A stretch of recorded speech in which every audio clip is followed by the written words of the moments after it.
ஐப்பசியில் ஓணம் அவிட்டம் சதயம்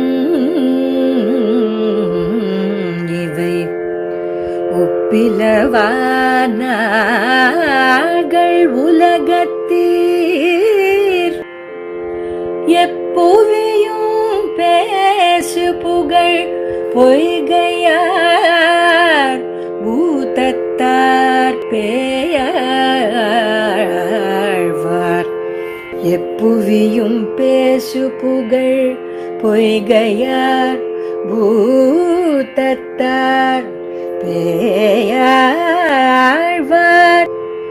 தேசுடனே தோன்று சிறப்பால்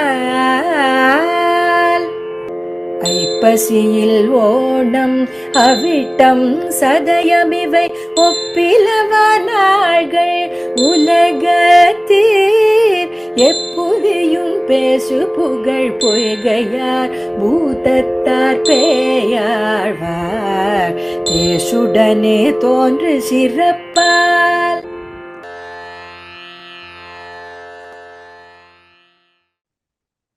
ஆழ்வார் திருடிகளே சரணம், எம்பெருமானார் திருடிகளே சரணம், ஜீயர் திருடிகளே சரணம், ஜீயர் திருடிகளே சரணம், பொய்யாழ்வார் திருடிகளே சரணம், நம்பிள்ளை திருடிகளே சரணம். ஸ்ரீசைலேஷ தயாபாத்திரம் தீபக்தியாதி குணார்ணவம் யதீந்திர பிரவணம் வந்தே ரம்ய ஜாமாதர முனிம் ரம்ய ஜாமாத்திரி யோகீந்திர பாதரேகாமயம் சதா ததா யத்தாத்ம சத்தாதிம் ராமானுஜ முனிம் பஜே. லக்ஷ்மீநாத சமாரம்பாம் நாத யாமுன மத்தியமாம் அஸ்மத் ஆச்சாரிய பரியந்தாம் வந்தே குரு பரம்பராம். யோனித்யமச்சுத வதாம்புஜை யுக்மருக்ம வியாமோகத ஸ்ததிதராணி திருநாயமேனே அஸ்மத்குரோர் பகவதோஸ்ய தேயிக சிந்தோஹோ ராமானுஜஸ்ய சரணௌ சரணம் பிரபத்யே.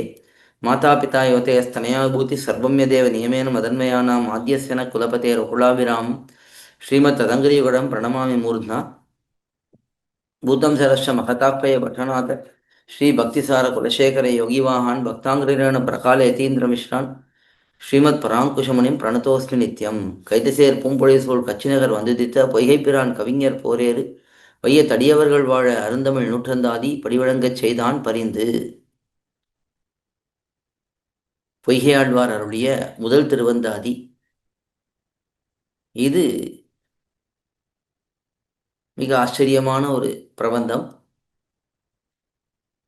நம்முடைய ஸ்ரீ வைஷ்ணவ சம்பிரதாயத்திலே முதலிலே தோன்றின திவ்ய பிரபந்தம்.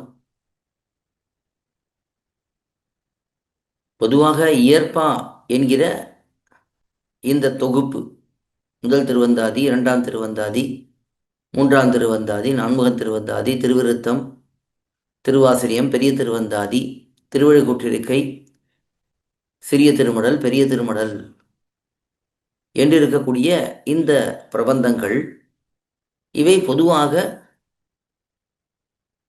எந்த உற்சவங்களிலேயும் பார்த்தோம் என்றால் கடைசியாக சேவிக்கப்படும். அதற்கு பிறகு கடைசியாக ராமானுஜ நூற்றந்தாதி இதையும் சேவித்து உற்சவத்தை பூர்த்தி பண்ணுவார்கள்.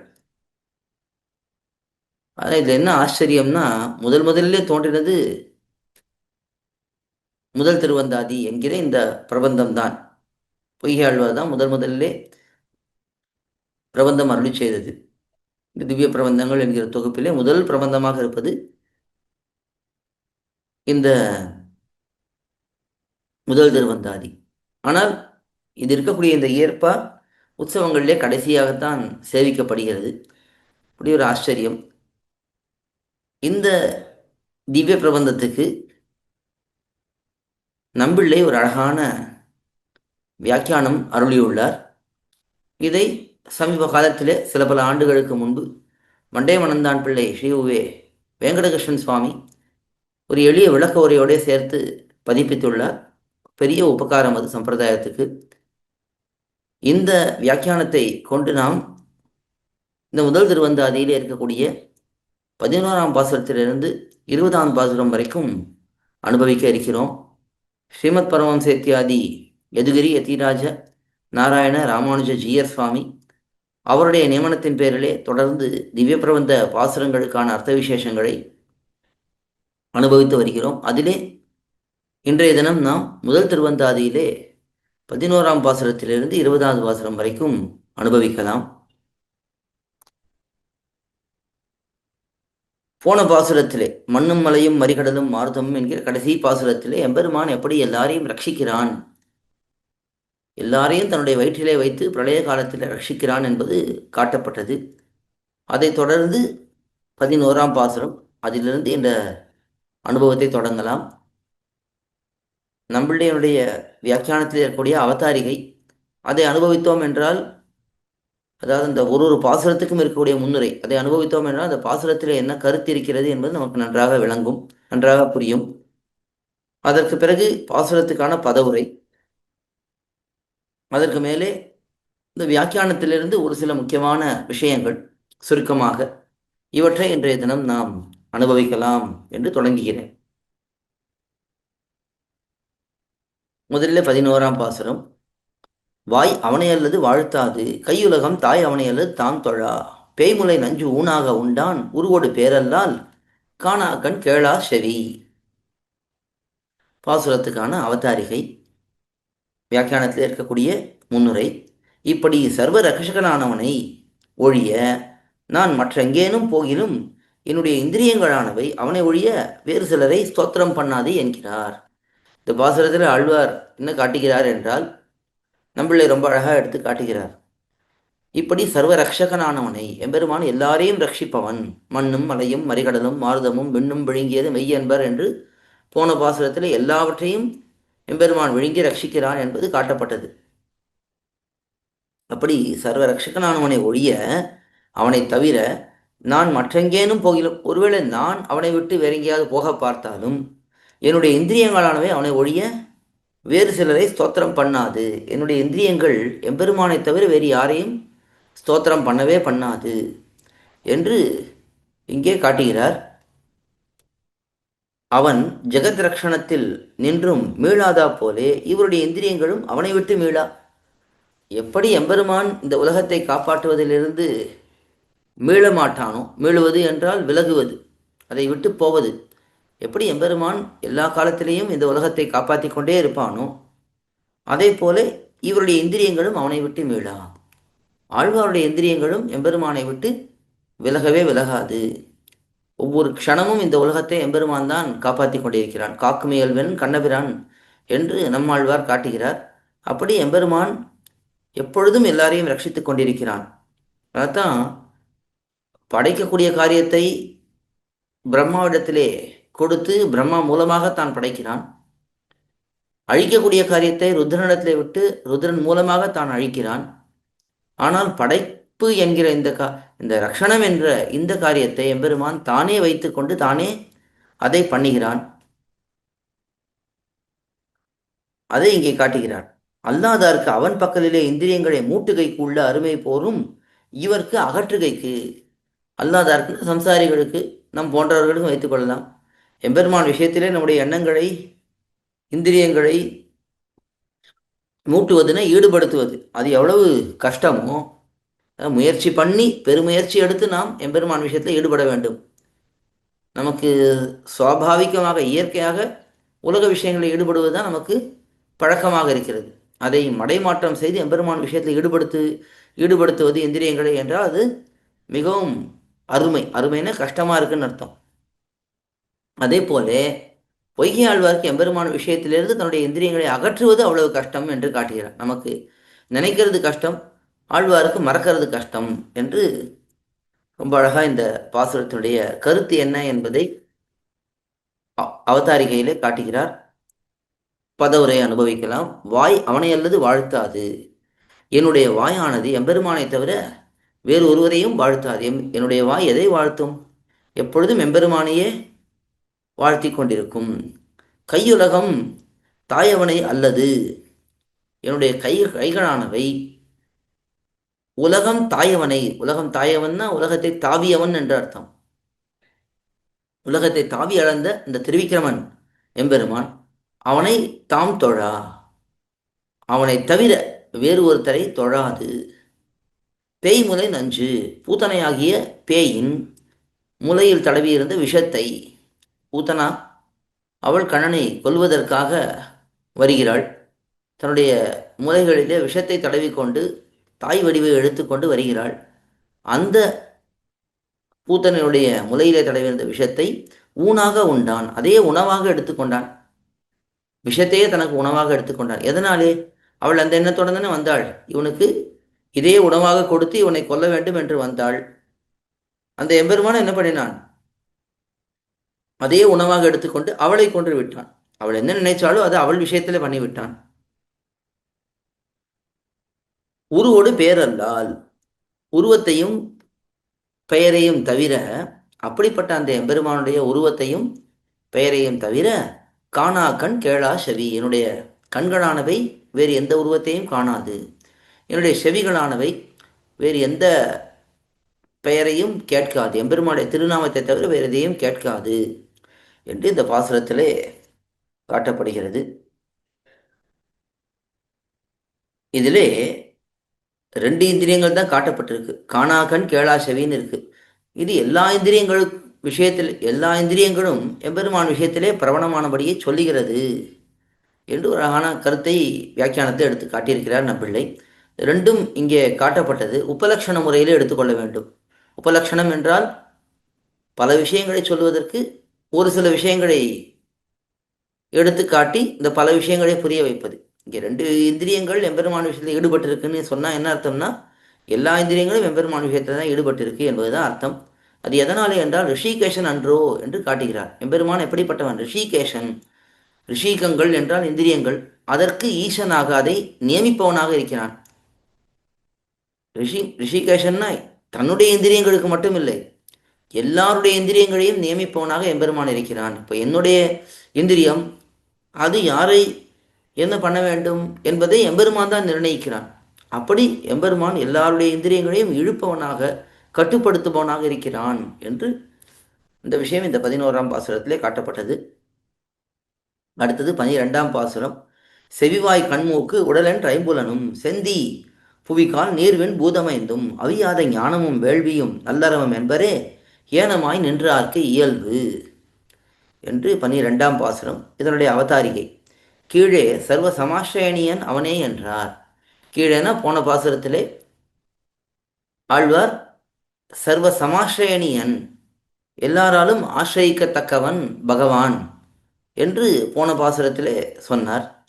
இங்கு ஆசிரியனத்துக்கு அனுரூபமான சாதனம் இன்னதென்று பக்தியை விதிக்கிறார்.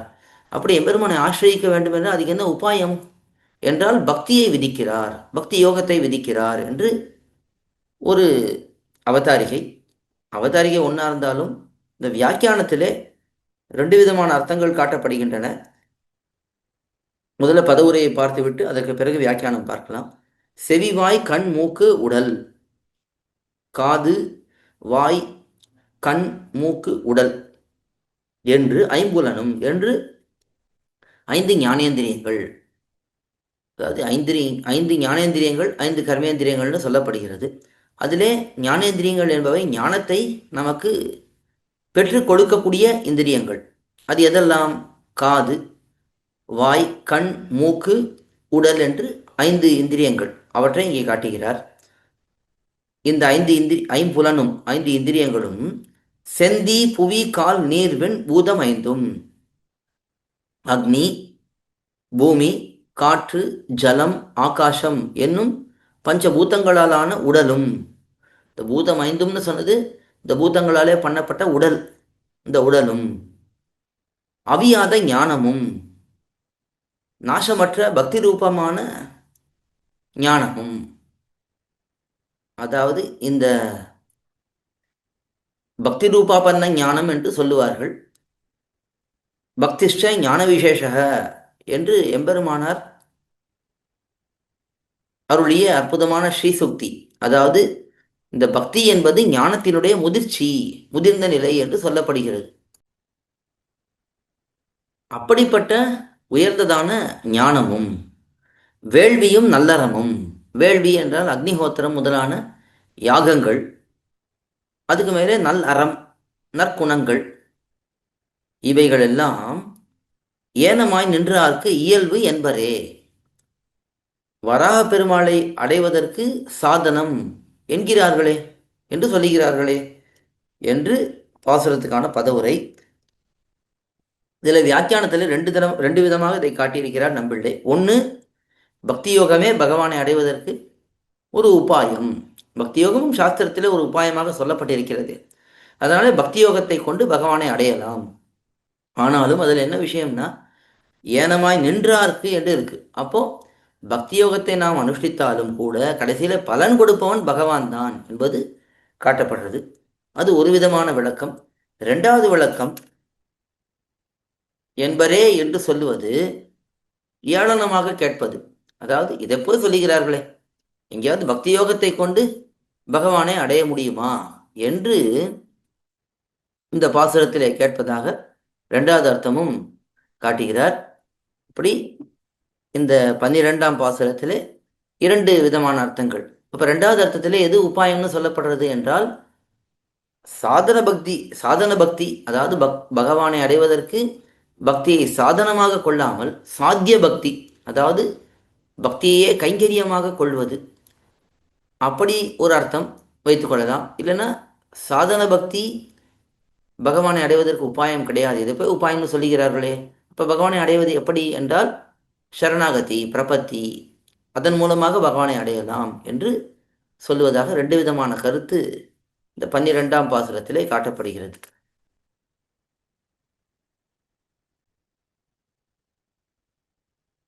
அடுத்தது 13ஆம் பாசுரம்.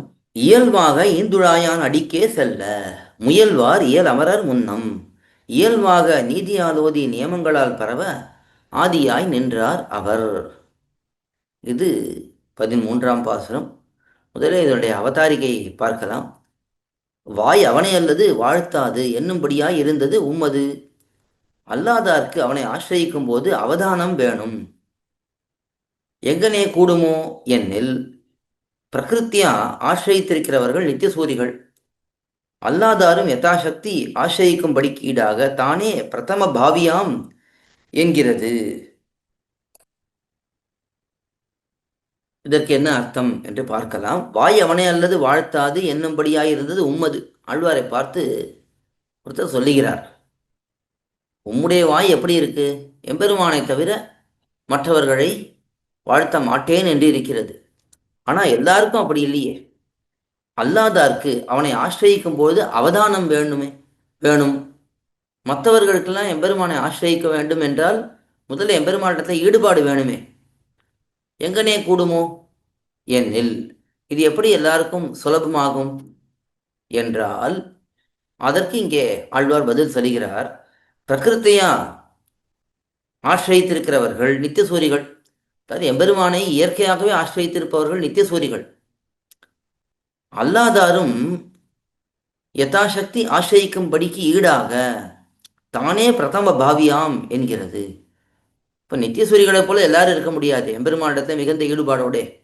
அப்போ மற்றவர்கள் யதாசக்தி அவரவர்களுக்கு முடிந்தபடிக்கு ஆசிரியிக்கலாம் என்று பார்த்தால் அதற்கு தானே பிரதம பாவியாம், தான் முதல் முயற்சி எடுப்பவன்.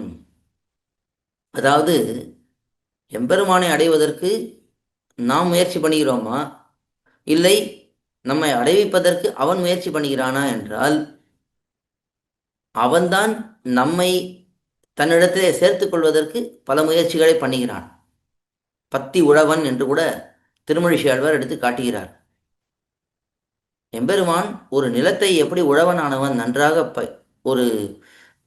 அதை தோண்டி அதை கிளறி அதிலே விதையை விதைத்து அதை பயிராக்கி நன்றாக கைக்கொள்வானோ, அதே போல எம்பெருமான் இந்த ஆத்மாவிடத்திலே பக்தியை நன்றாக விதைத்து வளர்க்கிறான். அப்போ அவன்தான் முதல் முயற்சியை பண்ணுகிறான் என்று அந்த விஷயமானது இந்த பாசுரத்திலே காட்டப்படுகிறது. பதவுரை பார்க்கலாம். முன்னம் இயலமரர், எல்லையற்ற காலமாக தகுதியை உடைய நித்தியசூரிகள், அனாதி காலமாக பகவானை அடைவதற்கு நல்ல தகுதியை உடையவர்களான நித்தியசூரிகள், ஈந்துழாயான் அடிக்கே செல்ல, அழகிய திருத்துழாயை அணிந்துள்ளவன் திருவடிகளை அணுகுவதற்கு, அதாவது எம்பெருமான் திருத்துழாயை அணிந்து கொண்டிருக்கிறான். அவன் எங்கே திருத்துழாய் அணிந்து கொண்டிருக்கிறான்? தோள்னை மேலும் தன் மார்பின் மேலும் சுடர்முடி மேலும் தாழ்னை மேலும் அணிந்த தன்னந்துழாய் என்று. எம்பெருமானுக்கு திருத்துழாய்னா அவ்வளவு பிடிக்குமா. தன்னுடைய தோள்களிலே அணிந்து கொண்டிருக்கிறான், தன்னுடைய திருமார்பிலே அணிந்து கொண்டிருக்கிறான், தன்னுடைய தலையிலே திருமுடியிலே அணிந்து கொண்டிருக்கிறான், தன்னுடைய திருவடிகளிலே அணிந்து கொண்டிருக்கிறான். அப்படி எம்பெருமான் இந்த திருத்துழாயை அணிந்து கொண்டிருக்கிறான். அவனுடைய திருவடிகளை அணுகுவதற்கு இயல்பாக முயல்வார். இந்த அமரர்கள் நித்தியசூரிகளானவர்கள் இயற்கையாகவே நல்ல தகுதி உடையவர்களாக இருப்பதனாலே அவர்கள் முயற்சி செய்வார்கள். இயல்பாக நீதியால் ஓதி மற்றவர்களுக்கு தகுந்தபடி முறைப்படி திருநாமங்களை சொல்லி நியமங்களால் பரவ சாஸ்திரத்திலே காட்டப்பட்ட நியமங்களாலே புகழும்படிக்கு அவர் ஆதியாய் நின்றார். அந்த எம்பெருமான் முற்பாடராய், அதாவது தான் இவர்களெல்லாம் நம்மை ஆசிரியிக்க வேண்டும், நம்மை பாட வேண்டும், நம்மை கொண்டாட வேண்டும், நம்மிடத்திலே வர வேண்டும் என்று எம்பெருமான் தான் அவர்களுக்காக வந்து அவர்கள் முன்னே நிற்கிறான் என்று இந்த பாசுரத்திலே காட்டப்படுகிறது. நம்பிள்ளை கடைசியில் வியாக்கியானத்திலே காட்டுகிறார். ஆதியாய் நின்றார் அவர் என்ற பகுதிக்கு விளக்கம் சொல்லும் பொழுது, முற்பாடனுமாய் ருச்சி ஜனகனுமாய் உபகரணங்களையும் கொடுத்து பிரவருத்தனுமாய் போக்தாவுமாய் பலப்பிரதனுமாய் பிராப்பியனுமாய் நின்ற பின்பு நமக்கெல்லாம் ஒரு குறையில்லை என்கிறார். நம்பிள்ளை ரொம்ப அழகா எடுத்து காட்டுறாருங்க. எம்பெருமான் எப்படி இல்லாமல் இருக்கிறான்? முற்பாடனாக இருக்கிறான். நமக்கு முன்பு அவன் முந்திக் கொண்டு நம்மை அடைய பார்க்கிறான். ருச்சி ஜனகனுமாய், நமக்கு அவன் விஷயத்தை ருச்சியை விளைவிப்பதே அவன்தான். உபகரணங்களையும் கொடுத்து பிரவருத்தனுமாய், நமக்கு வேணுங்கிற உபகரணங்களையும் நமக்கு அவன்தான் கொடுக்கிறான். இப்படி முயற்சி செய்பவன் அவனாக இருக்கிறான். போக்தாவுமாய், நம்மை பெற்றால் அனுபவிப்பவனாகவும் அவனே இருக்கிறான். பலப்பிரதனுமாய், நமக்கு பலத்தை கொடுப்பவனும் அவனே. பிராப்பியனுமாய், அடைய தகுந்தவனும் அவனே. இப்படி எல்லாமாக அவன் இருக்கும் பொழுது நமக்கு என்ன குறை இருக்கு என்று ரொம்ப அழகாக நம்பிள்ளை இந்த இடத்துல ஆழ்வார் காட்டுவதை எடுத்து அனுபவிக்கிறார். அகம் ஹி சர்வ யஜ்ஞானாம் போக்தாச்ச பிரபுரேவச்ச அகம் சர்வசிய பிரபுவோ மத்த சர்வம் பிரவர்த்ததே என்றெல்லாம் பகவத்கீதையிலே எம்பெருமான் எடுத்து காட்டுகிறான். நானே எல்லா யாகங்களிலும் ஆராதிக்கப்படுபவன், அந்த யாகங்களுக்கு பலனை கொடுப்பவன் நானே என்று எம்பெருமான் பகவத்கீதையிலே அருளியிருக்கிறான். அதே போல அகம் சர்வசிய பிரபுவோ மத்த சர்வம் பிரவர்த்ததே என்று எல்லா உலகத்திற்கும் நானே காரணம், என்னிடத்திலிருந்தே என்னாலேயே எல்லா பொருள்களும் செயல்படுகின்றன என்றெல்லாம் எம்பெருமானே எடுத்து கூறியிருக்கிறான். இப்படி இருப்பதனாலே எல்லாருக்கும் பொதுவான குடல் துடக்கு, அதாவது நித்தியசூரிகளோட பகவானுக்கு என்ன உறவு இருக்கிறதோ அதே உறவு சம்சாரிகளோடும் இருக்கிறது. அவன் தான் எல்லாருக்கும் பிதாவாக, எல்லாருக்கும் காரணமாக, எல்லாருக்கும் உபகாரத்தை பண்ணுபவனாக இருக்கிறான். அப்படி இருப்பதனாலே எல்லாருக்கும் ஏதோ ஒரு விதத்திலே அவனை அணுகும்படி தன்னை அமைத்துக் கொள்கிறான் என்பது இந்த பாசுரத்திலே காட்டப்படுகிறது. இது 13ஆம் பாசுரம். அடுத்தது 14ஆம் பாசுரம். அவரவர் தாம் தாம் அறிந்தவார் ஏத்தி இவர் எம்பெருமான் என்று சுவர்விசை சார்த்தியம் வைத்தும் தொழுவர் உலகளந்த மூர்த்தி உருவே முதல். இதனுடைய அவதாரிகை அனுபவிக்கலாம். அவன் முற்பாடனுமாய் ருச்சி ஜனகனுமாய் இருக்கச் செய்தே சம்சாரிகள் புறம்பே சிலரை ஆசிரியனியராக கொண்டு போரா நின்றார்களே என்னில், அவர்கள் அப்படி செய்தார்களே ஆகிலும் அந்த ஆசிரியனியர் தங்களுக்கும் ஆசிரியனியன் சர்வேஸ்வரனே என்கிறார்.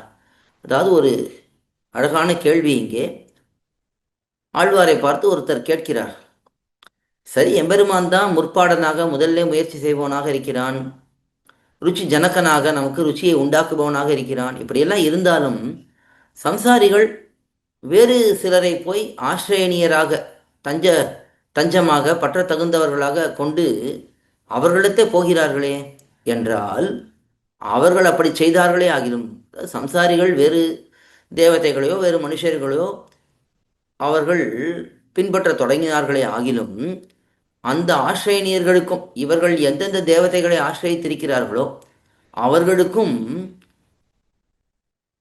ஆசிரியனியன் சர்வேஸ்வரனே. சர்வேஸ்வரன் தான் அவர்களுக்கும் ஆசிரியனியனாக இருக்கிறான். அவர்களுக்கும், அதாவது இவர்கள் எந்த தேவதைகளை ஆசிரியிக்கிறார்களோ அந்த தேவதைகளுக்கே பற்ற தகுந்தவனாக, எல்லா விதமான அபயமும் அளிப்பவனாக, நன்மையும் பண்ணுபவனாக இந்த எம்பெருமான் தான் இருக்கிறான் என்று இந்த பாசுரத்திலே எடுத்து காட்டுகிறார். பதவுரை: அவரவர் தாம் தாம் அறிந்தவாறு, அவரவர் அவரவர்கள் தங்கள் தங்கள் குணங்களுக்கு தகுந்தபடி. இப்போ சத்வகுணம் மிகுந்திருப்பவர்கள் விஷ்ணு பக்தர்களாகவே இருப்பார்கள். ரஜோ தமோ குணங்கள் மிகுந்திருப்பவர்கள் மற்ற தேவதைகளை வணங்கி கொண்டிருப்பார்கள். ஆக அவரவர்கள் தங்கள் தங்கள் குணங்களுக்கு தகுந்தபடி இவர் இவர் எம்பெருமான், இவர் எமக்கு சுவாமி, இவர் எமக்கு சுவாமி, இவர் எமக்கு சுவாமி என்று ஒவ்வொருத்தரும் ஒவ்வொருவரை தேர்ந்தெடுத்து கொண்டு என்று ஏத்தி என்று சில தெய்வங்களை புகழ்ந்து சுவர் விசை சார்த்தியும் அவர்களுடைய படங்களை சுவற்றிலே வரைந்தும் வைத்தும் இல்லைன்னா விக்கிரகமாக பிரதிஷ்டை பண்ணியும் சிலா ரூபத்திலே பிரதிஷ்டை பண்ணியும். ஒன்று அந்த காலத்துலாம் எப்படி இருக்கும், சித்திரப்படமாக வரைவார்கள், இல்லைன்னா சிலையாக பிடித்து வைத்து கொள்வார்கள். இப்படி பிரதிஷ்டை செய்தும் தொழுவர், வணங்குவார்கள். இப்படி அந்த தேவதைகளை அவரவர்கள் வணங்குவார்கள்.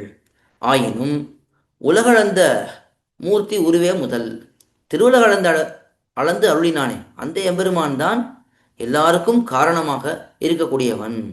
இந்த திரிவிக்ரம பகவான் தான் எல்லாருக்கும் காரணமாக இருக்கக்கூடியவன் என்று இந்த பாசுரத்திலே காட்டுகிறார். பல சமயங்களிலே எம்பெருமானுடைய திரிவிக்ரம அவதாரத்தை முதலாழ்வார்கள் அனுபவிப்பார்கள். ஏனெனில் அவர்கள் பரத்துவத்திலே ஈடுபட்டவர்கள். ஆக இந்த பாசுரத்திலே ஒருத்தர் ஒரு தேவதைகளை வணங்கினாலும் கூட எம்பெருமானுடைய அந்த திருமேனி அதுவே முதன்மையானது. மற்றவர்கள் எல்லாம் எம்பெருமானை சார்ந்தே இருக்கிறார்கள். அவர்கள் இதை ஒத்துக்கொள்ளலாம், ஒத்துக்கொள்ளாமல் போகலாம், ஆனால் அதுதான் உண்மை என்று காட்டுகிறார். அதுக்கு எந்த அவதாரத்தை எடுக்கிறார்னா திரிவிக்ரம அவதாரத்தை எடுக்கிறார். எதனாலே என்றால் அந்த திரிவிக்ரம அவதாரத்தில் தான் எம்பெருமான் தானே போய் எல்லாருடைய தலையிலையும் தன்னுடைய திருவடிகளை வைத்து அவர்களை ரட்சித்தான் என்பது காட்டப்படுகிறது. இப்போ எல்லாருக்கும் தான் தெய்வம் என்பதை தன்னுடைய திருவடிகளை எல்லாருடைய தலையிலையும் வைத்து நிரூபித்தானே, அதனால் அந்த எம்பெருமானை எடுத்து இந்த பாசுரத்திலே காட்டுகிறார். இது 14ஆம் பாசுரம். அடுத்தது 15ஆம் பாசுரம். முதலாவார் மூவரே, அம்மூவருள்ளும் முதலாவான் மூரிநீர் வண்ணன், முதலாய நல்லான் அருளல்லால் நாமநீர் வையகத்து பல்லார் அருளும் பழுது என்று காட்டுகிறார். அதாவது இந்த பாசுரத்துக்கான அவதாரிகை முதல்ல பார்க்கலாம்.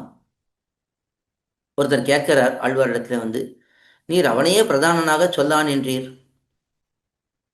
நாட்டிலே சிலரை சிலர் ஆசிரயிக்கையும் அவர்களுக்கு பலப்பிரதானம் பண்ணுகையும் ஒன்றோ இருக்கிறது என்ன, அவர்கள் அங்கனே செய்தார்களே ஆகிலும் அவை அடங்க வியர்த்தம் என்கிறார். இந்த பாசுரத்தில் ரொம்ப அழகான அர்த்தத்தை காட்டுகிறார். நீர் அவனையே பிரதானனாக சொல்லான் என்றீர். உலகளந்த மூர்த்தி உருவே முதல் என்று போன பாசுரத்தில் நீர் என்ன சொன்னீர்? எம்பெருமானுடைய திருமையை தான் முக்கியம், அந்த எம்பெருமான் தான் பிரதானம் என்று நீர் சொன்னீர். ஆனால் உலகத்தில் நாம் என்ன பார்க்கிறோம்? நாட்டிலே சிலரை சிலர் ஆசிரயிக்கையும், ஒருத்தர் ஒரு தேவதைகளை போய் பற்றுகிறார்கள். அவர்களுக்கு அவர்கள் பல பிரதானம் பண்ணுகையும், எந்தெந்த தேவதைகளை போய் யார் யார் பற்றுகிறார்களோ அவரவர்களுக்கு அந்த தேவதைகள் பலன் கொடுக்கிறதே. இப்படித்தானே உலகம் இருக்கிறது என்ன, உலகமே இப்படித்தானே இருக்கு என்று கேட்க அதுக்கு ஆழ்வார் பதில் சொல்லுகிறார். அவர்கள் அங்கனே செய்தார்களே ஆகிலும், ஒருவேளை அந்த தேவதைகள் சில சில பலன்களை கொடுத்தாலும் கூட அவை அடங்க வியர்த்தம் என்கிறார். அவையெல்லாம் ஒன்றும் பிரயோஜனமே இல்லை. எதனாலே என்றால் எம்பெருமான் ஒருவன் தான் மோட்சத்தை கொடுக்கக்கூடியவன். மற்ற எல்லாரும் லௌகிகமான உலகத்திலே இருக்கக்கூடிய சின்ன சின்ன பிரயோஜனங்களை கொடுக்க போகிறார்கள். அதெல்லாம் எப்படியுமே அழிந்து போகக்கூடிய பிரயோஜனங்கள். இன்னும் எவ்வளவு சொல்லப்படுறதுன்னா, எம்பெருமானே செல்வத்தை கொடுத்தாலும் அந்த செல்வமும் கூட ஒரு நாள் அழிந்து தான் போயிடும். அதாவது உலகத்திலே இருக்கக்கூடிய செல்வம், கைங்கரிய செல்வம் என்பது எப்பொழுதும் நிலைத்திருக்கும். ஆனால் உலகத்திலே ஒருவன் எம்பெருமானிடத்தை பிரார்த்தித்து செல்வத்தை பெற்றாலும் அந்த செல்வமும் ஒரு நாள் அழிந்து தான் போகும். அதனாலே இவர்கள் கொடுக்கக்கூடிய எந்த ஒரு பிரயோஜனமாக இருக்கட்டும், அதெல்லாம் லௌகிகமான பிரயோஜனங்கள். அது வியர்த்தம், அது வீண் தானே. நமக்கு எதுக்கு அது? பகவானுடைய பக்தர்கள் அடியார்கள் என்றிருந்தால் பகவானுடைய கைங்கரியத்தை தான், பகவானுக்கு கைங்கரியத்தை தான் நாம் ஆசைப்படணுமே தவிர வேறு எதையும் ஆசைப்படக்கூடாது என்பதுதான் இங்கே காட்டப்படுறது. முதலாவார், முதன்மை ஆனவர்கள், மூவரே. இதில் 2-3 விதமான கொள்கைகள் உலகத்திலே பரவி கிடக்கின்றன. சில பேர் என்ன சொல்லுகிறார்? திருமூர்த்தி சாமியம், முதன்மையானவர்கள் மூவர், பிரம்மா, விஷ்ணு, ருத்ரன், இவர்கள் மூவரும் சமம் என்று சொல்லுபவர்கள் ஒரு சிலர். அம்மூவருள்ளும் முதலாவான் மூரிநீர் வண்ணன். ஆனால் அதையெல்லாம் நாம் எடுத்துக்கொள்ள முடியுமா? முடியாது. அப்ப எது உண்மை? அந்த மூவருக்குள்ளும் முதலாவான், முதன்மையானவன் யார்? மூரிநீர் வண்ணன், நல்ல கடல் வண்ணனான எம்பெருமானே ஆவான். ஓருருவம் பொன்னுருவம் ஒன்று செந்தி, திருநெடுந்தான பாசுரத்தை வியாக்கியானத்தில் எடுத்திருக்கார் அப்படியே. அதாவது எம்பெருமான் எப்படி இருக்கிறான், மற்ற தெய்வங்கள் எப்படி இருக்கின்றன என்று சொல்லும் பொழுது, ஓருருவம் பொன்னுருவம் ஒன்று செந்தி. பிரம்மா பொன்னுருவம், ஹிரண்ய கர்ப்பன்னு சொல்லுவார்கள், அவன் தங்கத்தை போல இருப்பான். ஒன்று செந்தி, ருத்ரன் அப்படியே தீயை போல சிவந்து இருப்பான். அதே எம்பெருமான் எப்படி இருப்பான் என்றால் மாகடல் உருவம் என்று அழகான கடல் வண்ணத்திலே இருக்கக்கூடியவன். மற்றவர்களையெல்லாம் பார்த்தா நமக்கு அப்படியே தகிக்கும், எரியும். ஆனால் எம்பெருமானை பார்த்தோம் என்றால் அப்படியே உடல் குளிர்ந்து விடும், உள்ளம் குளிர்ந்து விடும். அப்படி கடல் வண்ணனாய் இருக்கக்கூடிய எம்பெருமானே ஆவான். அவனே முதன்மையானவன். முதலாய நல்லான், காரணனும் உபகாரகனுமான அருளல்லால், அவனுடைய அருளை தவிர எம்பெருமான் தான் முதல், அதாவது காரணபூதன். நல்லான், நமக்கு உபகாரம் பண்ணக்கூடியவன். அப்படிப்பட்ட அவனுடைய அருளை தவிர, அந்த எம்பெருமானுடைய அருளை தவிர, நாமம் நீர் வையகத்து, நல்ல பெயர் பெற்ற கடல் சூழ்ந்த உலகில், இந்த உலகத்துக்கு நல்ல பெரிய பெயர் இருக்கு. அப்படிப்பட்ட அந்த உலகத்திலே பல்லார் அருளும் பழுது. மற்ற பலர் அவர்களுடைய அருள் இருந்து என்ன பிரயோஜனம்? அதெல்லாம் பழுது, அதெல்லாம் வீண்தான் என்று இந்த பாசுரத்திலே காட்டுகிறார். முதலாவார் மூவரே என்று மற்றவர்களுடைய வாதத்தை எடுத்து வைத்து அது இல்லை என்று இந்த பாசுரத்திலே பண்ணுகிறார். இது 15ஆம் பாசுரம். அடுத்தது 16ஆம் பாசுரம். பழுதே பல பகலும் போயின என்று அஞ்சி அழுதேன், அரவணை மேல் கண்டு தொழுதேன், கடலோதம் காலலைப்ப கண்வளரும் செங்கன் அடலோத வண்ணர் அடி. இதனுடைய அவதாரிகை முன்னுரை. நான் இவ்விஷயத்தை நெடுங்காலம் உபாயாந்தரங்களிலும் தேவதாந்தரங்களிலும் பிரவணனாய் இழந்தேன் கிடீர் என்று சோக்கிக்கிறார். பழுதே பல பகலும் போயின என்று அஞ்சி அழுதேன். இந்த பாசுரம் பல இடங்களிலே காட்டப்படும். நம்முடைய பெரியவர்கள் எல்லாரும் இதை முக்கியமாக இந்த பாசுரத்தை எடுத்து சொல்லுவார்கள். எதற்கு என்றால், அனாதி காலமாக இந்த சம்சாரத்திலே பகவத் அனுபவத்தை இழந்து உலக விஷயங்களிலேயே மண்டி கிடந்தேனே என்று சொல்வதற்கு இந்த வாக்கியத்தை தான் உபயோகப்படுத்துவார்கள். பழுதே பல பகலும் போயின என்று அஞ்சி அழுதேன் என்று சொல்லுவார்கள். அதாவது எம்பெருமானை இழந்து போய்விட்டேன், அனாதி காலமாக இழந்து போய்விட்டேன். எதனாலே என்றால், உபாயாந்தரங்களிலும் தேவதாந்தரங்களிலும் பிரவணனாய். மற்ற உபாயங்களிலே எனக்கு ஈடுபாடு இருந்தது, மற்ற தேவதைகளிடத்திலே எனக்கு ஈடுபாடு இருந்தது முன்காலங்களிலே. அதனாலே எம்பெருமானை இழந்தே விட்டேன் என்று சோகப்படுகிறார் என்று மிகவும் வருந்துகிறார் ஆழ்வார். பாசுரத்துக்கான பதவுரை. கடலோதம் காலலைப்ப கண்வளரும். கடல், இங்கே பார்க்கடல், திருப்பார்கடல், அதனுடைய அலைகள், ஓதம் என்றால் அலைகள், அது கால் அலைப்ப எம்பெருமானுடைய திருவடிகளிலே படும்படிக்கு கண் வளரும், துயில்பவனாய் ஆதிசேஷனிலே சயனித்திருக்கிறான் திருப்பார்கடலே. அங்கே இருக்கக்கூடிய அந்த திவலைகள் எல்லாம் எம்பெருமானுடைய திருவடிகளிலே படுகின்றன. அப்படி துயில்பவனாய் செங்கண், சிவந்த கண்களை உடையவனாய். எம்பெருமான் எப்படி இருக்கிறான்? சிவந்த கண்களை உடையவனாக இருக்கிறான். அதாவது வாத்சல்யம் அதிகமாக இருக்கிறது அடியார்களிடத்துல, பக்தி அடியார்களிடத்துல அவனுக்கு அன்பு அதிகமாக இருக்கிறது. அதைத்தான் வாத்சல்யம்னு சொல்லுவார்கள். அந்த வாத்சல்யத்துடைய வெளிப்பாடு தான் சிவந்த கண்கள். அந்த சிவந்த கண்களை உடையவனாய் அடல் ஓத வண்ணர் அடி, அலைகள் போன்ற நிறத்தை உடைய எம்பெருமானுடைய திருவடிகளை அரவணை மேல் கண்டு தொழுதேன். ஆதிசேஷனாகிய படுக்கையிலே கண்டு இன்று வணங்கினேன். இத்தனை காலம் அதை இழந்து விட்டேன், ஆனால் இன்னைக்கு அந்த எம்பெருமானுடைய திருவடிகளை, ஆதிசேஷன் மேலே சயனித்திருக்கக்கூடிய எம்பெருமானுடைய திருவடிகளை திருப்பார்கடலிலே ஆதிசேஷன் மேலே சயனித்திருக்கக்கூடிய எம்பெருமானுடைய திருவடிகளை, திருப்பார்கடலில் அங்கே இருக்கக்கூடிய திவலைகள் எல்லாம் எம்பெருமானுடைய திருவடிகளில் வந்து இந்த திருவடிகளை பிடித்து விடுவதைப் போலே தடவி கொடுத்து விட்டு போகின்றன. அப்படிப்பட்ட எம்பெருமானுடைய அந்த விஷயத்தில் ஈடுபட்டு நான் அந்த எம்பெருமானை வணங்கினேன். பல பகலும் பழுதே போயின என்று. சரி, இப்போ வணங்கினீரே, இதுக்கு முன்னாடி என்ன ஆச்சு என்று கேட்க அதுக்கு ஆழ்வார் பதில் சொல்லுகிறார். பல பகலும் பழுதே போயினவென்று, பல பல காலங்கள் வீணாக போய்விட்டன, கழிந்தன என்று அஞ்சி அழுதேன். அதற்காக பயந்து அழுதேன். இத்தனை காலத்தை இழந்து விட்டேனே என்று நான் மிகவும் அழுதேன் என்று காட்டுகிறார். இது 16ஆம் பாசுரம். இதில் ஒரு அழகான ஒரு ஸ்லோகத்தை எடுத்து காட்டியிருக்கிறார். எஷ்டராமம் ந பஷ்யேத்து தூ என்று. இது ஸ்ரீராமாயணத்தில் இருக்கக்கூடிய ஒரு அழகான ஸ்லோகம், முக்கியமான ஸ்லோகமும் கூட. எஷ்ட ராமம் ந பஷ்யேத்து யஞ்ச ராமோ ந பஷ்யதி நிந்திதஸ்ஸ வசேல்லோகே ஸ்வாத்மாப்பியேனம் விகர்ஹதே என்று ஒரு அழகான ஸ்லோகம்.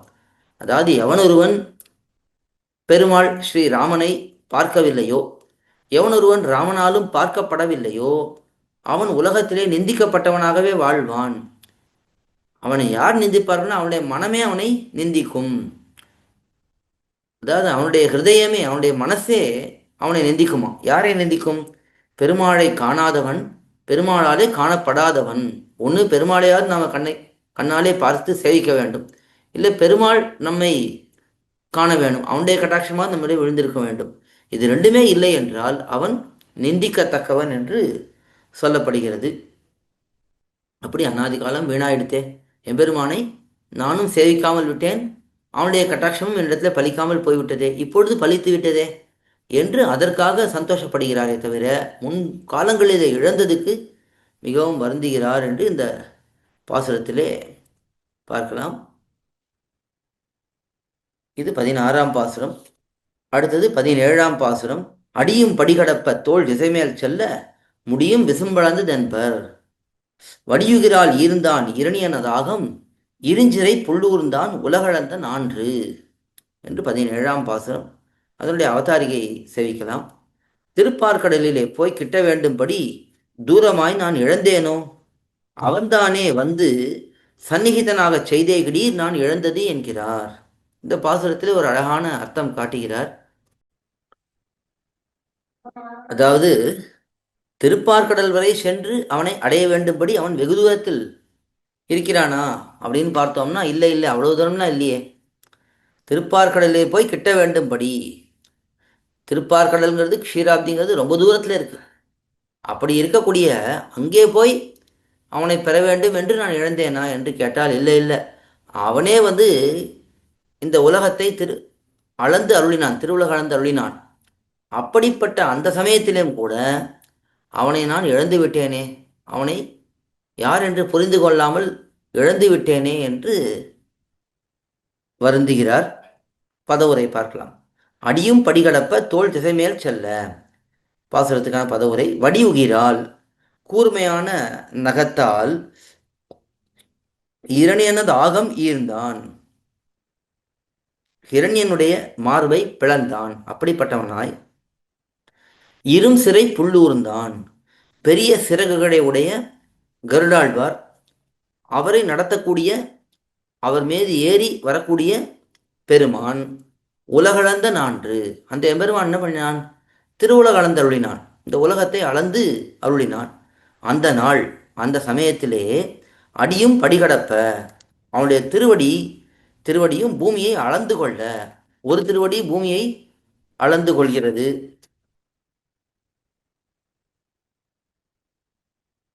தோள் திசை மேல் செல்ல, அவனுடைய தோள்கள் திசைகளுக்கு மேலே செல்லுகின்றன. முடியும் விசும்பளந்ததென்பர், அவனுடைய திருமுடி கிரீட்டம் ஆகாசத்தளவுக்கு போய் மேல் மேலே இருக்கக்கூடிய உலகங்களை அவனுடைய திருமுடியானது அளந்தது. ஆழியழ சங்கம் வில்லுமழ என்று அந்த பாசுரத்திலே எம்பெருமானுடைய திருவடிகளும் எம்பெருமானுடைய திருமுடியும் போட்டி போட்டுக்கொண்டு உயர்ந்தது என்று சொல்லப்படுகிறது. அப்படி எம்பெருமானுடைய இந்த திருவிக்கிரமாவதாரம் பண்ணின அந்த லீலையானது இங்கே தானே நடந்தது. அப்பொழுது அந்த எம்பெருமானுடைய திருவடிகள் என்னுடைய தலையிலே பட்டதே. ஆனால் அந்த சமயத்திலே நான் எம்பெருமானை இழந்து விட்டேனே. அவன் எம்பெருமான் தன்னுடைய திருவடிகளை கொண்டு வந்து எல்லா தலையிலையும் வைக்கும்போது கூட நான் இழந்தேன் என்றால் அப்போ நான் எவ்வளவு அபாகியசாலி என்று அந்த விஷயத்தை எடுத்து இங்கே அனுபவித்து வருந்துகிறார் ஆழ்வார். இது 17ஆம் பாசுரம். அடுத்தது 18ஆம் பாசுரம். நான்ற முளைத்தலை நஞ்சுண்டு உருவெண்ணை தோன்ற உண்டான் வென்றி சூழ் கடிற்றை ஊன்றி பொருளுடைவு கண்டானும் புள்ளின்வாய் கீண்டானும் மருதிடை போய் மண்ணளந்த மால். இது 18ஆம் பாசுரம். இதனுடைய அவதாரிகை அனுபவிக்கலாம். திருப்பார்கடல் ஏறப்போக வேண்டுதல் திருவுலகளந்தருளின இடத்தேறப் போதல் செய்து நான் இழந்தேனோ. அதுக்கும் இவ்வருகே போந்து கிருஷ்ணனாய் வந்து அவதரிக்கச் செய்தே கிடீர் நான் இழந்தது என்கிறார். வரையாதே தீண்டி பரிமாறுகையும் அழகும் ஐஸ்வர்யமும் பக்ஷபாதமும் உள்ளிட்டவை திருவுலகளந்தருளின இடத்துக்கும் கிருஷ்ணாவதாரத்துக்கும் ஒத்திருக்கும். ரொம்ப அழகான ஒரு விஷயம். எப்பொழுதெல்லாம் ஆழ்வார்கள் திருவிக்கிரமாவதாரத்தை அனுபவிக்கிறார்களோ கூடவே தொடர்ந்து கிருஷ்ணாவதாரத்தையும் அனுபவிப்பார்கள். பல இடங்களிலே பார்க்கலாம். அது எதனாலே என்பதை இந்த பாசுரத்தில் அவதாரிகையில் நம்பிள்ளை எடுத்து அழகாக காட்டுகிறார். வரையாதே தீண்டி பருமாறுகையும். வரையாதே தீண்டி பருமாறுவதுன்னா ஒரு எந்த ஒரு வரைமுறையும் வைத்துக்கொள்ளாமல் வரம்பும் வைத்துக்கொள்ளாமல் எம்பெருமான் தொட்டு பழகுவது. அது திருவிக்கிரமாவதாரத்திலையும் சரி கிருஷ்ணாவதாரத்திலையும் சரி ஒரே மாதிரி நடந்திருக்கு. திருவிக்கிரமாவதாரத்தில் எம்பெருமான் எல்லாரையும் தன்னுடைய திருவடிகளாலே தொட்டு அளந்தான். கிருஷ்ணாவதாரத்திலே இடையனாக வந்து பிறந்து கோபர்களையும் கோபிகைகளையும் எப்பொழுதுமே தொட்டுக்கொண்டே இருப்பான். அதுக்கு மேலே அழகு. வாமனாவதாரத்திலையும் ரொம்ப அழகு, கிருஷ்ணாவதாரத்திலையும் அழகு. ஐஸ்வர்யம், செல்வம்னு வச்சுக்கலாம், ஆளுமைன்னு வச்சுக்கலாம். ரெண்டுமே திருவிக்கிரமாவதாரத்திலும் நன்றாக இருந்தது, கிருஷ்ணாவதாரத்திலும் நன்றாக இருந்தது. பக்ஷபாதம், அவருடைய அடியார்கள் விஷயத்தில் ஓர வஞ்சனை, அடியார்களுக்கு வேணுங்கிறத பண்ணுவது, மற்றவர்களை தண்டிப்பது, அதுவும் திருவிக்கிரமாவதாரத்திலையும் கிருஷ்ணாவதாரத்திலையும் பொதுவாக பார்க்கப்படுகிறது. திருவிக்கிரமாவதாரத்தில் இந்திரனுக்கு உதவி பண்ணி மகாபலியை தண்டித்தான். அதே கிருஷ்ணாவதாரத்திலே பாண்டவர்களுக்கு உதவி பண்ணி கௌரவர்களை தண்டித்தான். இந்த பக்ஷபாதம் ரெண்டு இடத்துலையும் காணப்படுகிறது. இதெல்லாம் இந்த ரெண்டு அவதாரங்களிலையும் ஒத்திருக்கும். அதனால் ரெண்டு அவதாரங்களையும் சேர்த்து சேர்த்து அனுபவிப்பார்கள். இந்த பாட்டில் என்ன விஷயம் என்றால், போன பாசுரத்திலே திருப்பார்கடல் வரைக்கும்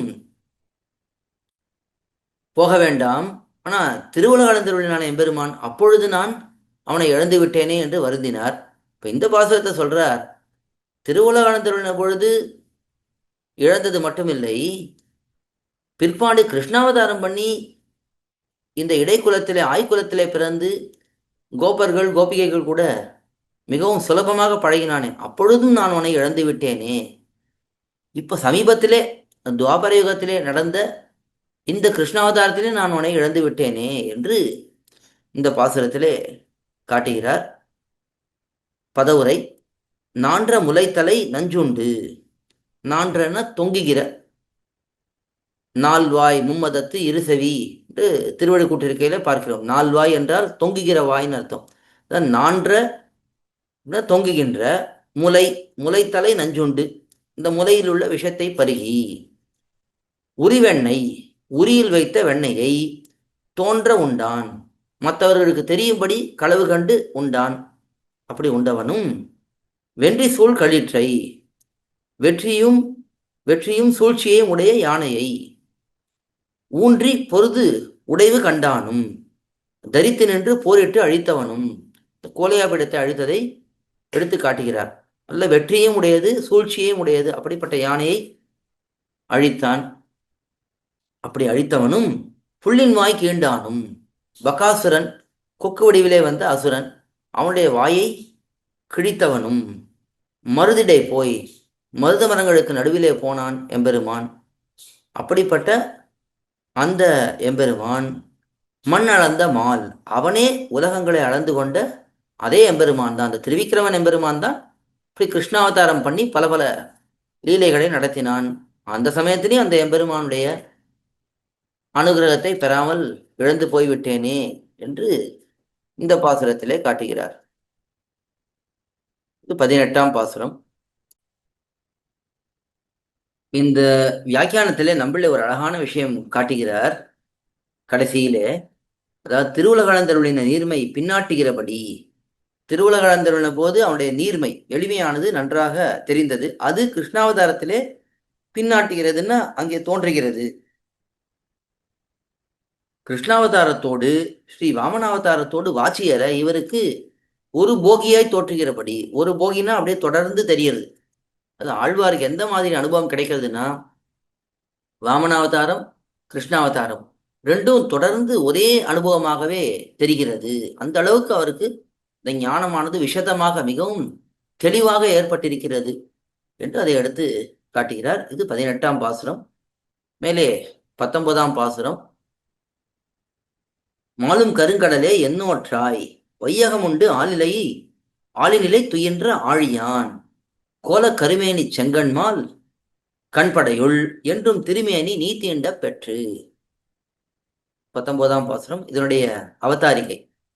அவன் ஒரு நாள் வந்து கிட்டின இடத்திலும் நான் அவனை பெற்றிலேன், அவன் தானே வந்து சாய என்றும் அனுபவிக்க பெற்ற நீ என்ன பாக்கியத்தை பண்ணினாயோ என்கிறார். பூமியைப் போலே ஒரு கால் அன்றியிலே நித்திய சம்ஸ்லேஷம் பண்ண பெறுவதே கடல் என்று கொண்டாடுகிறார்.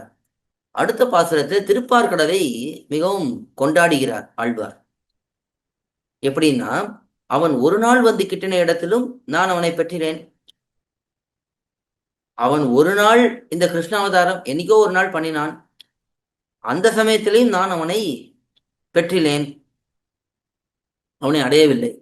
ஆனா உனக்கு என்ன பாக்கியம் பாரு என்று திருப்பார்கடலை பார்த்து சொல்லுகிறார். அவன் தானே வந்து சாய, அவனே வந்து உன்மேலே சாய்ந்து கொண்டிருக்கிறான். அப்படி சாய என்றும் அனுபவிக்க பெற்ற நீ எப்பொழுதும் அந்த எம்பெருமானை அனுபவித்துக் கொண்டிருக்கிறாயே, அப்படிப்பட்ட நீ என்ன பாக்கியத்தை பண்ணினாயோ, உனக்கு என்ன பாக்கியம், என்ன பாக்கியம் இது, இப்ப பெரிய பாக்கியமா இருக்கே. ஏன்னா திருப்பார்கடல்ல எம்பெருமான் எப்பொழுதும் சயனித்திருக்கிறான். ஆனா பூமியிலே அவதாரங்கள் ஒரு சமயத்திலே நடக்கிறது. மற்ற சமயங்கள்லாம் அவன் எப்பொழுதும் அந்த அவதாரங்கள் நடக்கும் பொழுதும் சரி, மற்ற சமயங்களிலும் சரி, எப்பொழுதும் எம்பெருமான் திருப்பார்கடலில் சயனித்திருக்கிறானே, இது என்ன பாக்கியம் என்று சொல்லுகிறார். பூமியைப் போலே ஒரு கால் அன்றியிலே, பூமியிலே என்னைக்கோ ஒரு நாள் எம்பெருமானுடைய அவதாரம் ஏற்படுறது, அப்படி இல்லாமல் நித்திய சம்ஸ்லேஷம் பண்ண பெறுவதே கடல். இந்த கடலானது எம்பெருமானுடைய எப்பொழுதும் சேர்ந்தே இருக்கிறதே என்று அதை கொண்டாடுகிறார். வையகம் உண்டு ஆளிநிலை துயின்ற, பதவுரை பார்க்கலாம். வையகம் உண்டு ஆளிநிலை துயின்ற, உலகத்தை உண்டு ஆளிலையில் துயின்றவனும், உலகத்தை உண்டான், வயிற்றிலே வைத்துக் கொண்டான், ஒரு ஆழம் இலையிலே சயனித்துக் கொண்டான். அப்படிப்பட்ட ஆழியான், கடலில் சயனித்திருப்பவன். ஆழியான இந்த இடத்துல ஆழிங்கிறதுக்கு சக்கரம்னு ஒரு அர்த்தம், கடல்னு ஒரு அர்த்தம். இந்த இடத்துல கடலிலே சயனித்திருப்பவன், அதனாலே ஆழியான் என்று சொல்லப்படுகிறது. கோல கருமேனி, அழகிய கருத்த திருமேனியையும் செங்கண்மால் சிவந்த கண்களையும் அன்பையும் உடையவனானவன். செங்கண் சிவந்த கண்களை உடையவன், மால் மிகுந்த அன்பை வியாமோகத்தை உடையவன், கண்படையுள் பள்ளி கொள்ளும் பொழுது அவன் சயனித்திருக்கும் பொழுது என்றும் எல்லா காலத்திலும் திருமேனி தீண்டப்பெற்று, அவனுடைய திருமேனியை தொடப்பெற்று, எப்பொழுதும் அந்த கடலானது எம்பெருமானுடைய திருமேனியை தொட்டுக்கொண்டே இருக்கு. இப்படி தொடப்பெற்று மாலும் கருங்கடலே, அந்த மகிழ்ச்சியினால் மயங்குகிற கரிய நிறமுள்ள கடலே, அந்த எம்பெருமானை தொட்டுக்கொண்டே இருப்பதனாலே எப்பொழுதும் மயங்கி கிடக்கிறாய் அந்த மகிழ்ச்சியினாலே. அப்படிப்பட்ட கடலே, கரிய நிறமுள்ள கடலே, நீ என்ன நோற்றாய், நீ என்ன நோன்பை நோற்றாயோ, இப்படி ஒரு ஆச்சரியமான ஒரு பாக்கியம் உனக்கு கிடைத்திருக்கிறதே என்று காட்டுகிறார். இது 19ஆம் பாசுரம். கடைசியாக இன்றைய அனுபவத்திலே 20ஆம் பாசுரம், அதை அனுபவிக்கலாம். பெற்றார் தலை கழல பேர்ந்தோர் குரலுருவாய், செற்றார் படிகடந்த செங்கண்மால், நற்றாமரை மலர் சேவடியை வானவர் கைகூப்பி நிறைமலர் கொண்டு ஏத்துவரால் நின்று என்று 20ஆம் பாசுரம். இவருடைய அவதாரிகை. கடல் அவனை பெற்று கழித்தபடி சொல்லிற்று கீழ். போன பாசுரத்திலே கடலானது, திருப்பார்கடலானது எம்பெருமானை பெற்று எப்படி மகிழ்ச்சி அடைந்தது என்பதை அருளி செய்தார். அவன் படுக்கையை விட்டு போந்த இடத்திலும் சில பாக்யாதிகர் கிட்டி அனுபவிக்க பெற்றார்கள் கிடீர் என்கிறார்.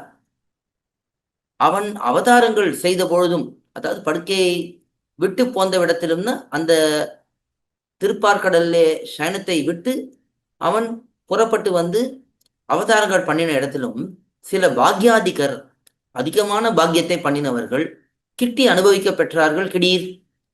கிட்டி அனுபவிக்க பெற்றார்கள் கிடீர்னா அவர்கள் எம்பெருமானை அணுகி உயர்ந்த அனுபவத்தை பெற்றார்கள் என்கிறார்.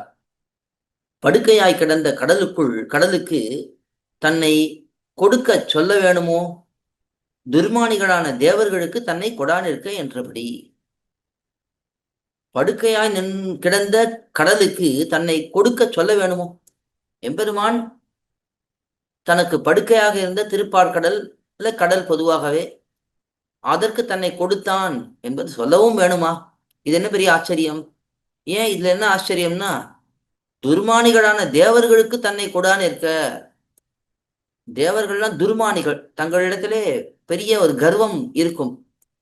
அப்படி இருக்கக்கூடிய தேவர்களுக்கே எம்பெருமான் தன்னை கொடுத்தான் என்றால், இந்த திருப்பார்கடல் எம்பெருமானுக்கு படுக்கையாக எப்பொழுதும் இருக்கு, அதுக்கு தன்னை கொடுத்தான் என்று சொல்லுவதும் பெரிய ஆச்சரியமா? அதை சொல்லவும் வேணுமா என்று இந்த பாசுரத்திலே கேட்கிறார்.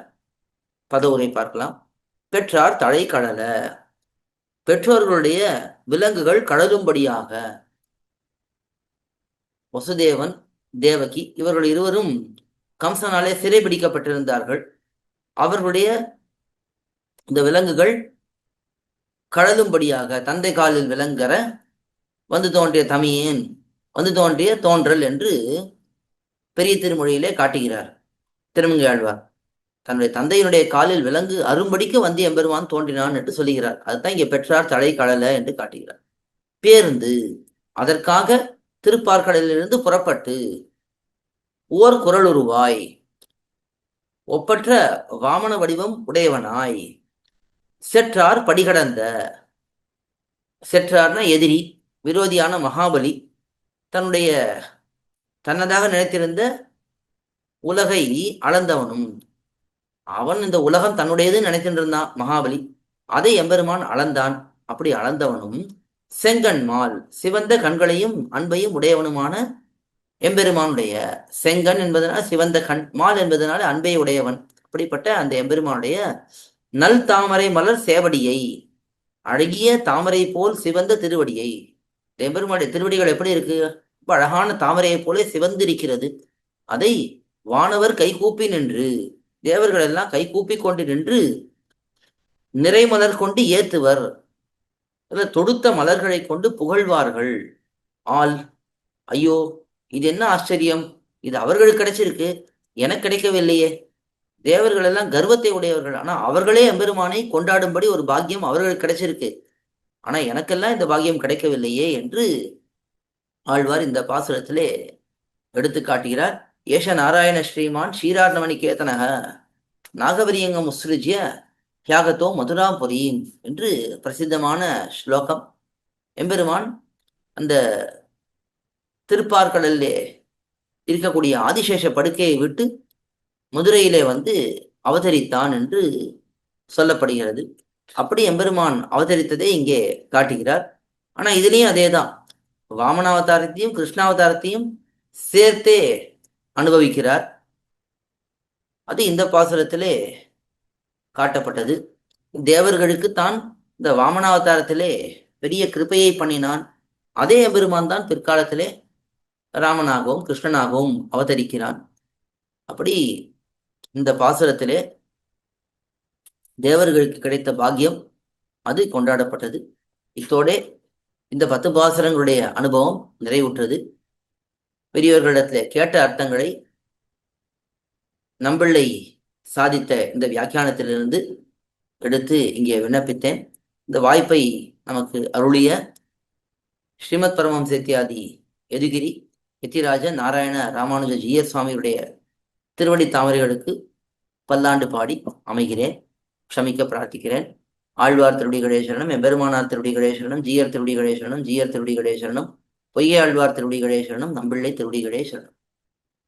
எம்பெருமானார் தரிசனம் என்னதற்கு நம்பெருமாள் பேரட்டு நாட்டி வைத்தார். அம்புவியோர்ந்த தரிசனத்தை எம்பெருமானார் வளர்த்து அந்த செயலறிகைக்கா. பற்பமெனத்திகள் பைங்கழலும் தன் பல்லவமே விரலும். பற்பமென திகழ் பைங்கழலும் தன் பல்லவமே விரலும். பாவனமாகிய பைந்துவராடை பதிந்த மருங்கழகும். பாவனமாகிய பைந்துவராடை பதிந்த மருங்கழகும். முப்புரி நூலோடு முன்கையில் ஏந்திய முக்கோல் தன்னழகும். எப்பொழுதும் யதிராசன் வடிவழகு என் இதயத்துள்ளதால். இல்லை எனக்கெதிர், இல்லை எனக்கெதிர், இல்லை எனக்கெதிரே. இல்லை எனக்கெதிர், இல்லை எனக்கெதிர், இல்லை எனக்கெதிரே. இல்லை எனக்கெதிரே, இல்லை எனக்கெதிரே, இல்லை எனக்கெதிரே.